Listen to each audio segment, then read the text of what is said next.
গল্পের নাম একটি বৃষ্টি ভেজা বিকেল। একটি হৃদয়ে ছোঁয়া ভালোবাসার গল্প।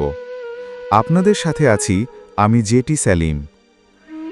বিকেলটা ছিল একটু অন্যরকম। শহরের আকাশটা দিনভর রোদ দেখিয়ে হঠাৎ করেই গম্ভীর হয়ে উঠেছিল। কালচে মেঘে আচ্ছন্ন হয়ে যায় চারদিক, আর তারপর টুপটাপ করে নেমে আসে এক ফোঁটা বৃষ্টি। সিএনজি স্টেশনে দাঁড়িয়ে সাব্বির ছাতা ছাড়াই ছায়া খুঁজছিল।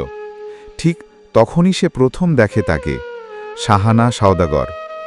একটা সাদা ছাতার নিচে ভিজে যাওয়া হাতা গুটিয়ে চোখে কালো কাজল ছড়ানো এক তরুণী দাঁড়িয়েছিল চুপচাপ। তার মুখে ছিল অদ্ভুত এক ক্লান্তির ছায়া, আর চোখে ছিল এক ধরনের নীরব আরতি।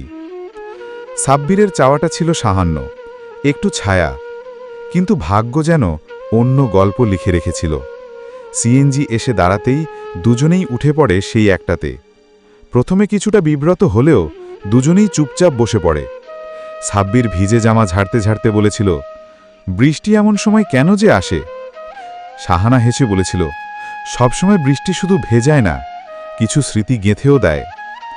তাদের গন্তব্য ছিল আলাবা, কিন্তু ঠিক যেন কাকতালীয়ভাবে রাস্তারা এক হয়ে যায়। কথায় কথায় দুজনের গল্প গড়াতে থাকে, জীবনের ছোট ছোট দুঃখ, প্রিয় কবিতা, গান, পুরনো ব্যথা, না বলা কিছু ইচ্ছের কথা। গল্পের নাম একটি বৃষ্টি ভেজা বিকেল। একটি হৃদয়ে ছোঁয়া ভালোবাসার গল্প। আপনাদের সাথে আছি আমি জেটি সেলিম। বিকেলটা ছিল একটু অন্যরকম। শহরের আকাশটা দিনভর রোদ দেখিয়ে হঠাৎ করেই গম্ভীর হয়ে উঠেছিল। কালচে মেঘে আচ্ছন্ন হয়ে যায় চারদিক, আর তারপর টুপটাপ করে নেমে আসে এক ফোঁটা বৃষ্টি। সিএনজি স্টেশনে দাঁড়িয়ে সাব্বির ছাতা ছাড়াই ছায়া খুঁজছিল। ঠিক তখনই সে প্রথম দেখে তাকে, শাহানা সওদাগর। একটা সাদা ছাতার নিচে ভিজে যাওয়া হাতা গুটিয়ে চোখে কালো কাজল ছড়ানো এক তরুণী দাঁড়িয়েছিল চুপচাপ। তার মুখে ছিল অদ্ভুত এক ক্লান্তির ছায়া, আর চোখে ছিল এক ধরনের নীরব আরতি। সাব্বিরের চাওয়াটা ছিল সাহান্য, একটু ছায়া, কিন্তু ভাগ্য যেন অন্য গল্প লিখে রেখেছিল।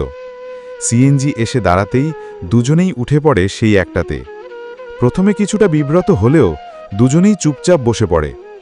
সাব্বির ভিজে জামা ঝাড়তে ঝাড়তে বলেছিল, বৃষ্টি এমন সময় কেন যে আসে? শাহানা হেসে বলেছিল, সবসময় বৃষ্টি শুধু ভেজায় না, কিছু স্মৃতি গেঁথেও দেয়। তাদের গন্তব্য ছিল আলাবা, কিন্তু ঠিক যেন কাকতালীয়ভাবে রাস্তারা এক হয়ে যায়। কথায় কথায় দুজনের গল্প গড়াতে থাকে, জীবনের ছোট ছোট দুঃখ, প্রিয় কবিতা, গান, পুরনো ব্যথা, না বলা কিছু ইচ্ছে।